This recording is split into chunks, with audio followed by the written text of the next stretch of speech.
말씀을 준비하면서 계속 떠올랐던 어떤 광고가 있습니다. 씹고 뜯고 맛보고 즐기고 잇몸약 광고 문구입니다. 잇몸이 약한 어떤 사람이 있습니다. 그가 이제 광고에 의하면 그렇습니다. 제가 유추해보면 이렇습니다. 이 약을 먹으면 잇몸이 튼튼해집니다. 잇몸이 튼튼해지면 씹어서 먹고 뜯어서도 먹을 수 있습니다. 밥 먹고 죽 먹는 것은 이제 식은 죽 먹기입니다. 딱딱한 음식도 씹을 수 있습니다. 고기도 뜯어 먹을 수 있습니다. 먹는 것은 인생의 큰 낙 중 하나가 아니겠습니까? 잘 씹고 잘 뜯으니 음식의 맛이 제대로 느껴집니다. 먹는 것이 즐겁습니다.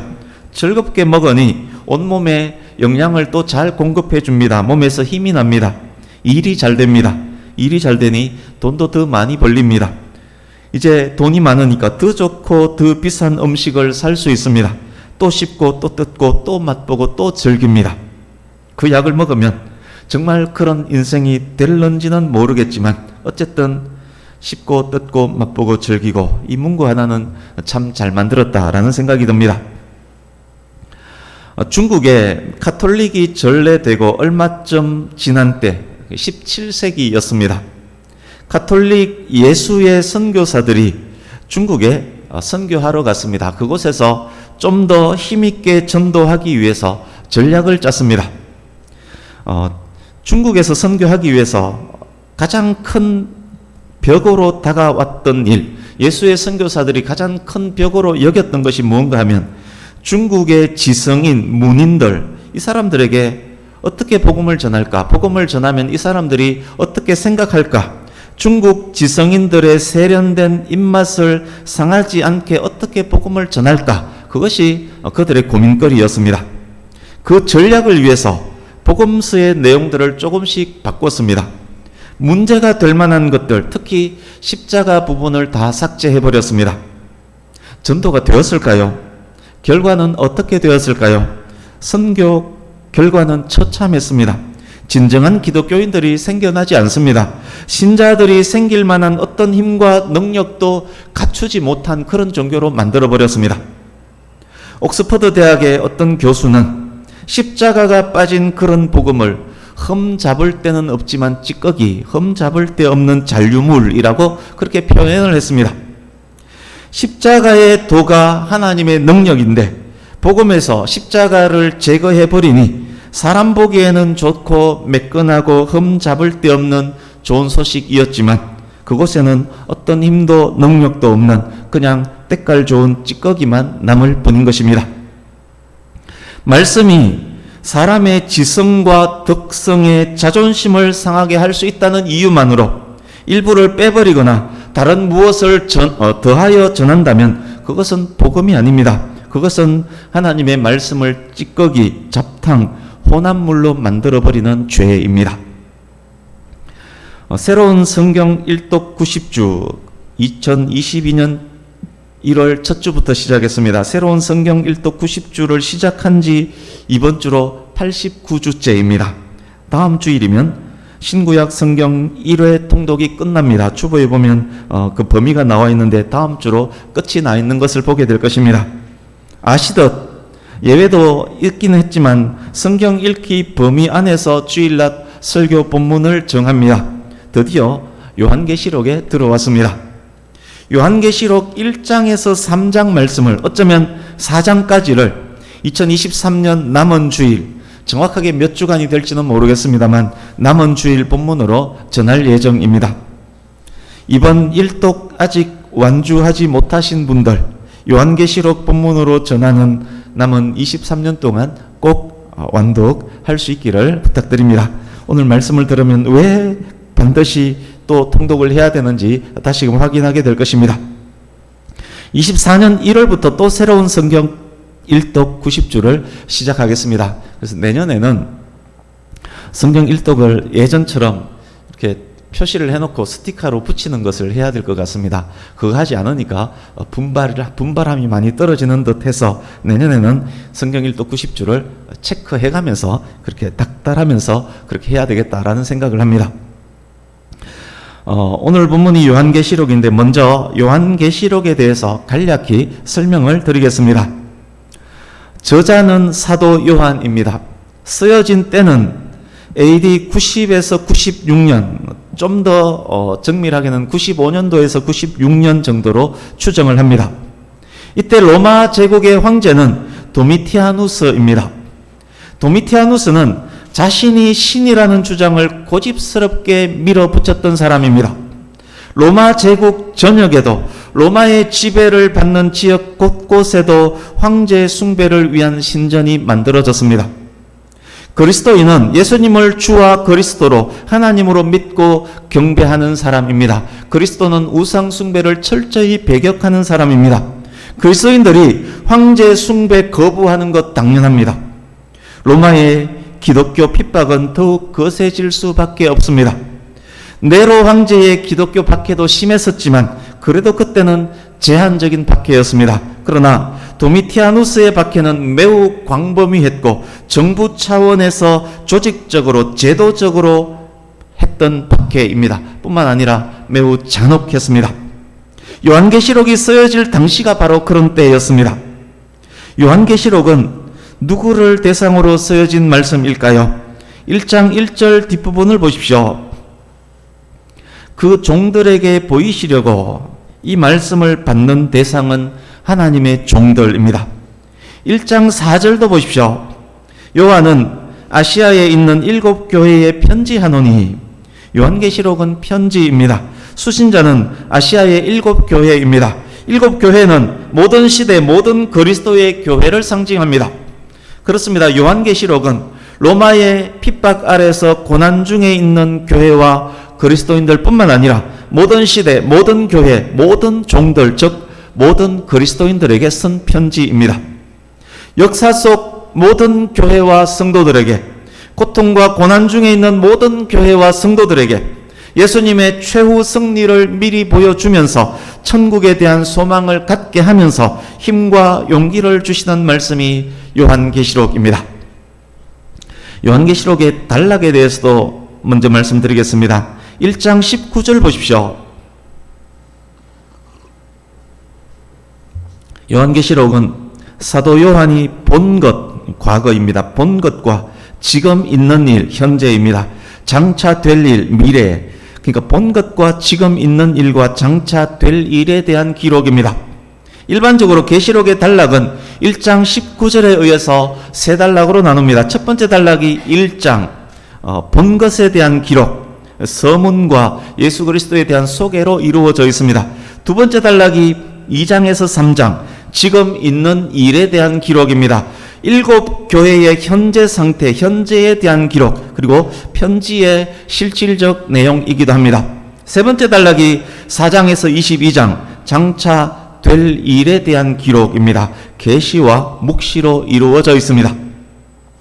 일단 개요는 이 정도로만 말씀드리겠습니다. 필요한 부분은 말씀 전하는 동안 계속 보충, 보완될 것입니다. 이제 본문으로 들어가겠습니다. 1장 1절에서 8절이 계시록 전체의 서론, 머릿말입니다.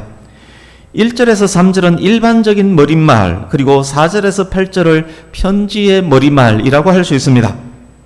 1절에서 8절 말씀으로 다음 주까지 2주간 전할 예정입니다. 오늘 전할 말씀은 1절에서 3절입니다. 1절 보십시오. 예수 그리스도의 계시라.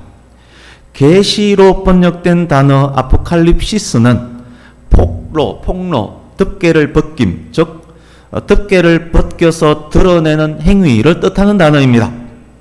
그런데 이 계시가 예수 그리스도의 계시입니다. 예수 그리스도에 대한 계시, 예수 그리스도께서 주시는 계시입니다. 이는 하나님이 그에게 주사 그의 천사를 그 종 요한에게 보내어 알게 하신 것이라. 이는 하나님이 그에게, 그는 예수 그리스도입니다. 계시의 원천은 하나님 아버지입니다. 하나님께서 계시를 그에게, 즉 예수 그리스도에게 주셨습니다. 하나님으로부터 계시를 받은 예수 그리스도께서 천사를 요한에게 보내어 요한에게 계시해 주셨습니다. 요한계시록은 하나님으로부터, 예수 그리스도로부터 온 계시입니다. 엄청난 권위를 갖게 하는 말씀임이 2절에 잘 드러납니다. 아시듯 모든 성경은 하나님의 감동으로 된 것입니다. 성경 66권 모두는 성령에 의해서 영감된 저자들에 의해서 기록되었습니다. 요한계시록도 마찬가지입니다.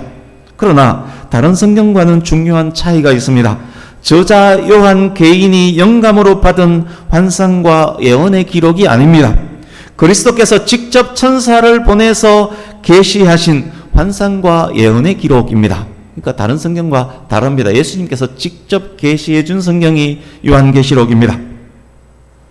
반드시 속히 일어날 일들을 그 종들에게 보이시려고, 속히 일어날 일들, 시간적으로 가까운 미래에 있을 일이라는 의미입니다. 꼭 있게 될 일이란 의미이기도 합니다. 생각지도 못한 때에 갑자기라는 의미도 있습니다. 그런데 보십시오. 속히 일어날 일들이란 이 말 속에 이미 반드시 있을 일이란 의미가 포함되어 있는데도 반드시라는 말을 추가했습니다. 이유가 무엇일까요? 계시록에 기록된 반드시 속히 일어날 일들을 한 단어로 요약하면 재림입니다. 예수님의 재림입니다.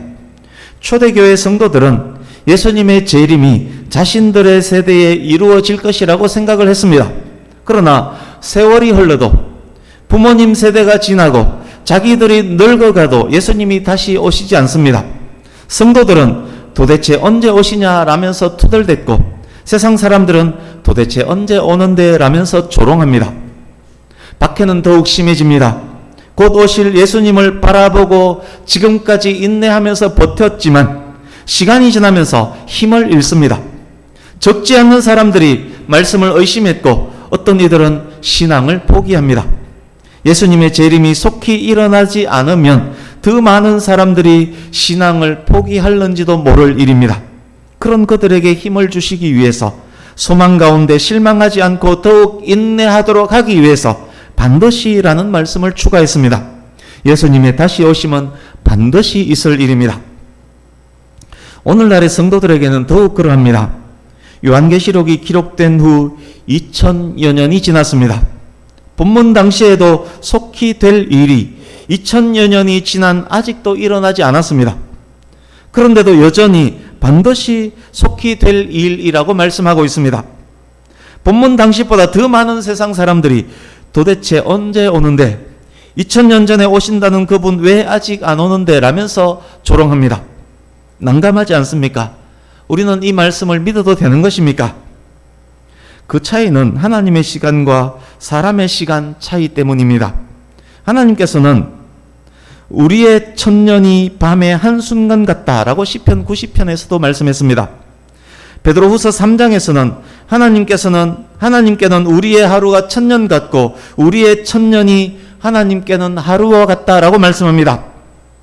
하나님은 영원하시기에 영원하신 하나님께는 우리와 같은 시간 개념이 존재하지 않습니다.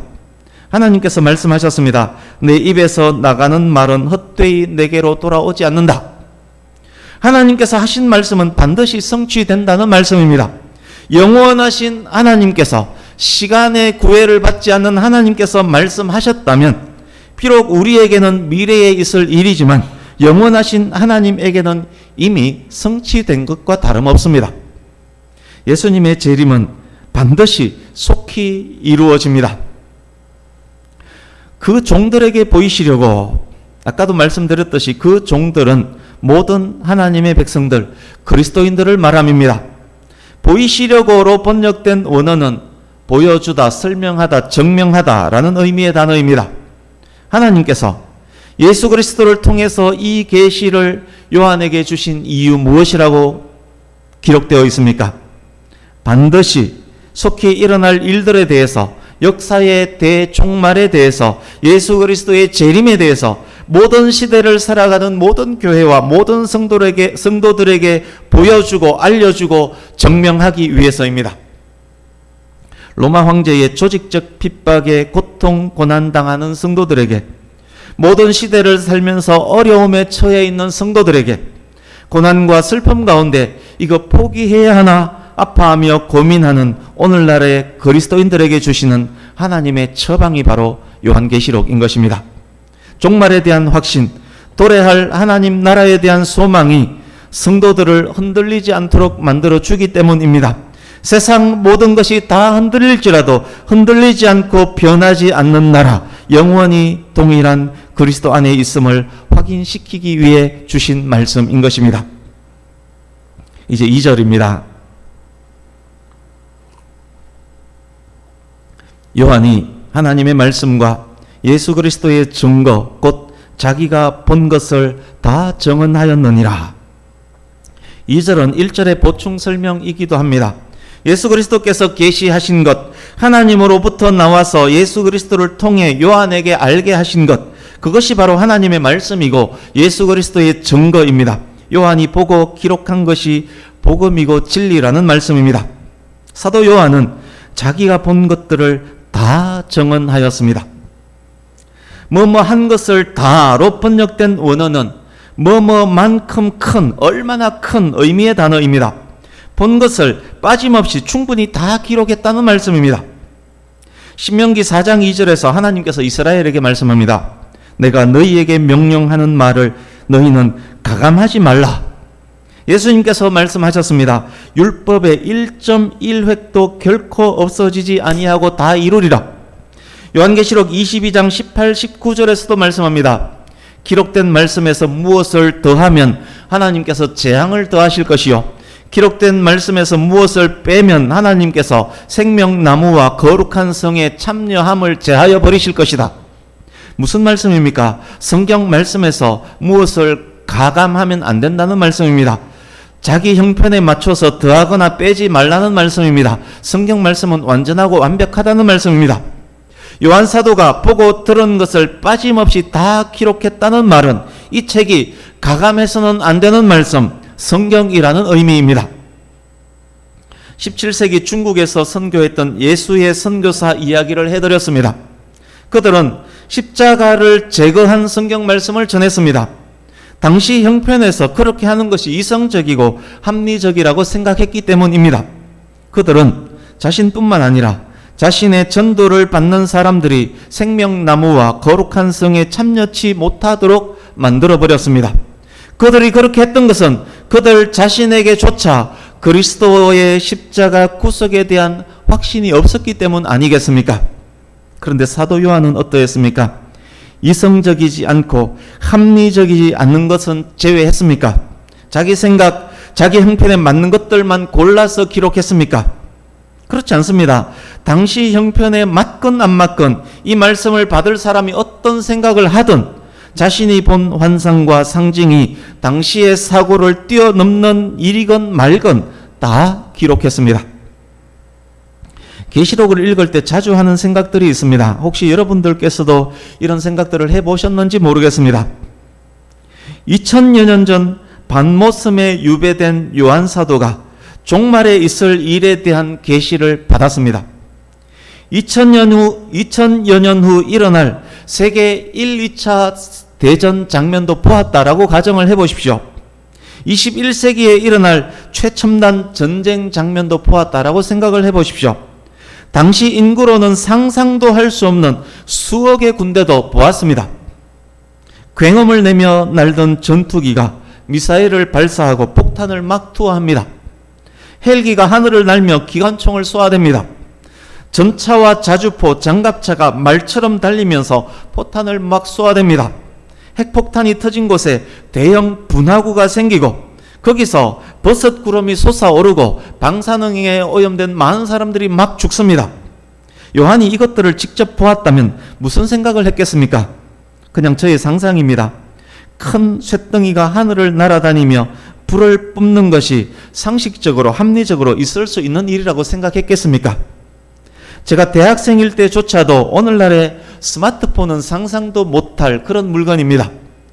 2000년 전에 요한이 초음속 전투기를 상상이나 했겠습니까? 그런데 그것을 계시로 하나님께서 보여줬다라고 생각을 해보십시오. 여러분이 요한이라면, 여러분께서 2000여 년 전에 오늘날 전쟁 장면을 보았다면 그 장면을 어떻게 표현하면서 어떻게 기록을 했겠습니까? 계시록 9장으로 잠깐 한번 가보겠습니다.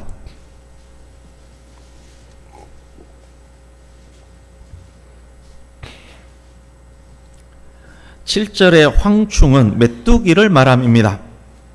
금 같은 관 비슷한 것을 쓴 메뚜기 같은 것들이 전쟁을 위해 준비한 말처럼 막 달리고 있습니다.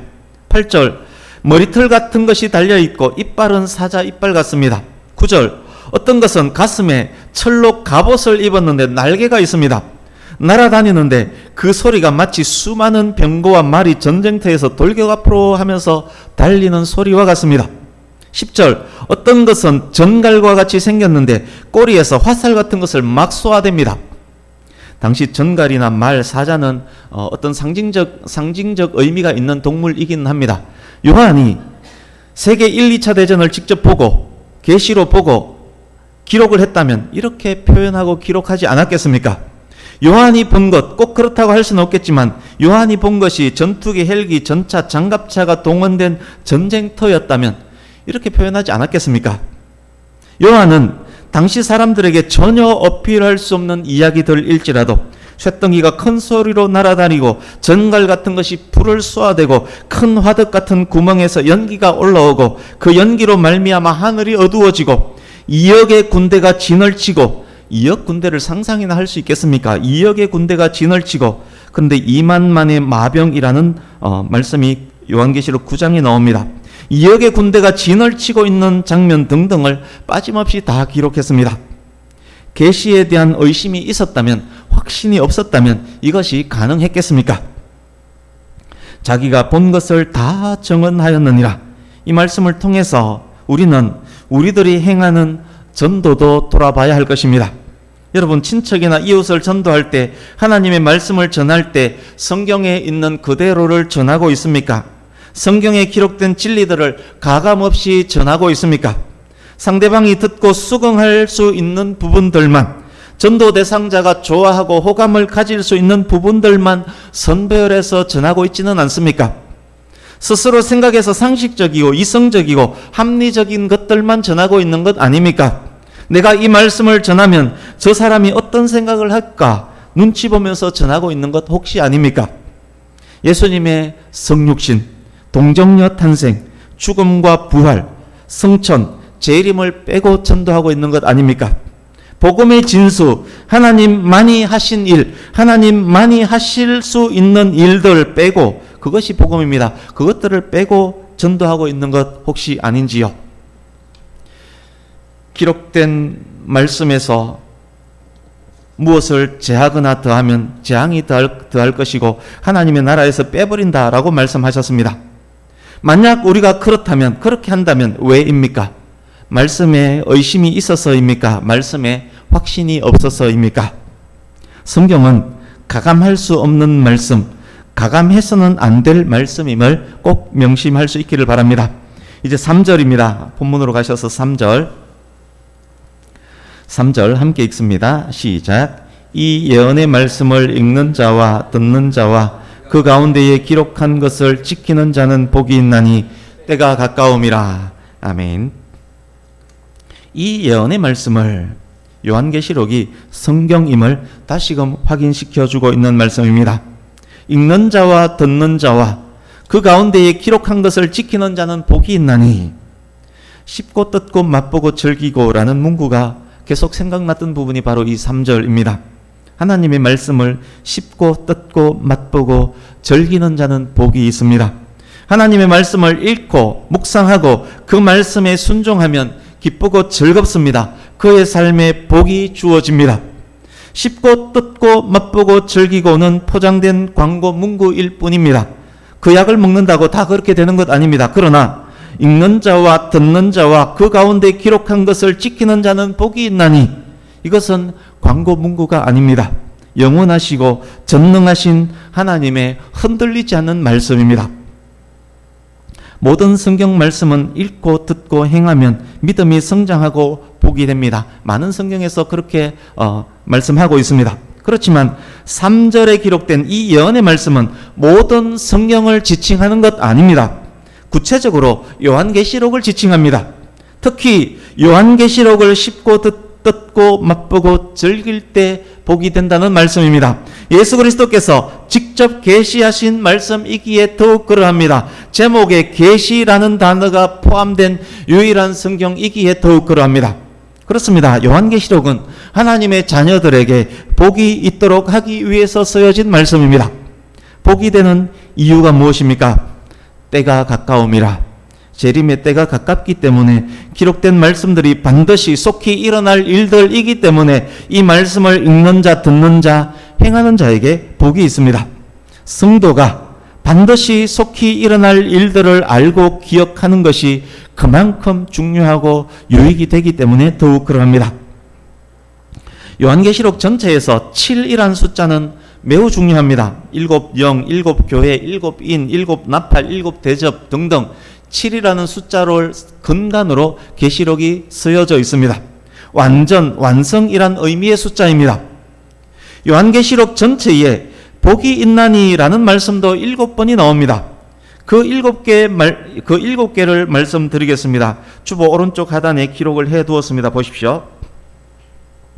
요한계시록에 기록된 7가지 복이 있나니 하나님의 말씀을 읽고 듣고 지키는 자, 주 안에서 죽는 자, 깨어서 자기 옷을 지키는 자, 어린 양의 혼인잔치에 청함을 받은 자, 첫째 부활에 참여하는 자, 두루마리 예언의 말씀을 지키는 자, 자기 두루마기를 빠는 자. 계시록에 기록된 복이 있느니라 7개 중 가장 먼저 나오는 복이 요한계시록을 읽고 듣고 지키는 자입니다. 요한계시록이 얼마나 귀하고 복된 말씀인지를 다시금 확인할 수 있습니다. 그런데 오늘날 교회와 성도들 어떠한지요? 요한계시록을 잘 읽지 않습니다. 읽더라도 한 3장 정도에서 멈춰버립니다. 복을 주는 특별하고 감사한 책으로 여기기보다는 어려운 책, 읽지 않는 책, 읽다가 덮어버리는 책, 성도들과는 동떨어진 책으로 여깁니다.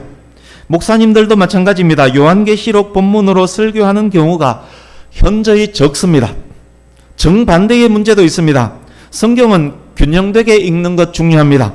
어느 한 책에만 몰두하는 것은 잘못된 읽기입니다. 읽지 않는 것이 문제일 뿐 아니라 잘못 읽는 경우가 많은 책 또한 요한계시록입니다. 지나치게 몰두하다가 억지로 풀다가 교회를 복잡하게 만들고 분란을 일으키고 심지어 이단 사이비의 길에 빠집니다. 그런 틈을 이단과 사이비가 치고 들어옵니다. 이단 사설을 전파하는 수단으로 요한계시록을 사용합니다. 신천지 보십시오. 요한계시록을 얼마나 많이 사용하는지 모릅니다. 이런 이유들로 어려운 책, 읽으면 위험한 책, 많이 읽으면 안 되는 책이 되어버렸고 어디에서 요한계시록 강해한다고 하면 이단이 아닌가 의심하는 그런 상황에 이르렀습니다. 그런 오늘날 교회와 성도들에게 3절을 통해서 이렇게 말씀합니다. 그 어느 누구도 요한계시록은 덮어둬야 해, 위험해, 부적절해 라고 말하게 해서는 안 된다. 요한계시록은 다른 어떤 책 못지않게 읽혀지고 들려져야 한다. 다른 어떤 말씀 못지않게 순종의 노력을 해야 하는 책이다. 이 책을 읽고 듣고 깨닫고 행하는 자에게 복이 있을 것이다. 계시록 2장 3장에 보면 7교회가 등장합니다. 요한계시록 오랜 동안 강의할 핵심 내용이 이제 7교회와 관련된 말씀일 것입니다. 7교회가 등장하는데 7교회는 모든 시대 모든 교회를 의미한다는 말씀도 드렸습니다. 7교회 모두에게 이 말씀을 들을지어다 라고 명령하는 이 말씀을 들을지어다 7번 명령이 나옵니다. 그렇게 말씀하는 이유 또한 그것이 중요하고 이것이 복이 되기 때문일 것입니다. 오늘은 여기까지만 전하겠습니다. 다음 주에는 4절에서 8절 말씀으로 전하겠습니다. 오늘 말씀의 결론으로 계시록 21장 6절에서 8절을 같이 읽습니다. 나눴던 말씀을 기억하시면서 21장 6절에서 8절 한 목소리로 같이 읽습니다. 시작. 또 내게 말씀하시되 이루었도다. 나는 알파와 오메가요 처음과 마지막이라. 내가 생명수 샘물을 목마른 자에게 값없이 주리니 이기는 자는 이것들을 상속으로 받으리라. 나는 그의 하나님이 되고 그는 내 아들이 되리라. 그러나 두려워하는 자들과 믿지 아니하는 자들과 흉악한 자들과 살인자들과 음행하는 자들과 점술가들과 우상숭배자들과 거짓말하는 모든 자들은 불과 유황으로 타는 못에 던져지리니 이것이 둘째 사망이라. 아멘. 알파와 오메가, 처음과 마지막 되시는 예수 그리스도께서 직접 계시하신 이 말씀을 읽는 자, 듣는 자, 지키는 자는 복이 있을 것입니다. 하나님을 아는 지식 안에서 믿음이 더욱 강해질 것입니다. 비록 핍박과 역경이 강할지라도 말씀에 대한 이해와 지혜로 오히려 더욱 하나님을 신뢰하게 될 것입니다. 예수 그리스도로 말미암아 얻은 우리에게 있는 이 구원은 어떤 상황에서라도 소망 가운데 더욱 인내하게 만들어 줄 것인데, 그 인내에 요한계시록이 큰 도움, 큰 유익이 될 것입니다. 죽음도 두려워하지 않게 만드는 그런 유익이 될 것입니다. 그렇게 될 그들이 누구입니까? 이 말씀이 적용되는 그들 누구입니까? 바로 저와 여러분들 그리스도인들입니다. 그들이 바로 이기는 자. 이기는 자는 이것들을 상속으로 받으리라. 그들이 바로 이기는 자들입니다. 이기는 그들이 생명수 샘물, 즉 영생을 기업으로 얻게 될 것입니다. 말씀을 마칩니다. 어떤 환난, 역경이 닥쳐올지라도 그것에 굴하지 않고 능히 이기게 만드는 복된 말씀, 영원히 목마르지 않는 생명수 샘물을 기업으로 받게 만드는 영생의 말씀, 이 말씀을 더욱 읽고 듣고 지키는, 쉽고 뜯고 맛보고 즐기는 복되고 복된 그리고 귀한 저와 여러분 될 수 있기를 예수 그리스도의 이름으로 축복합니다. 아멘. 기도하겠습니다.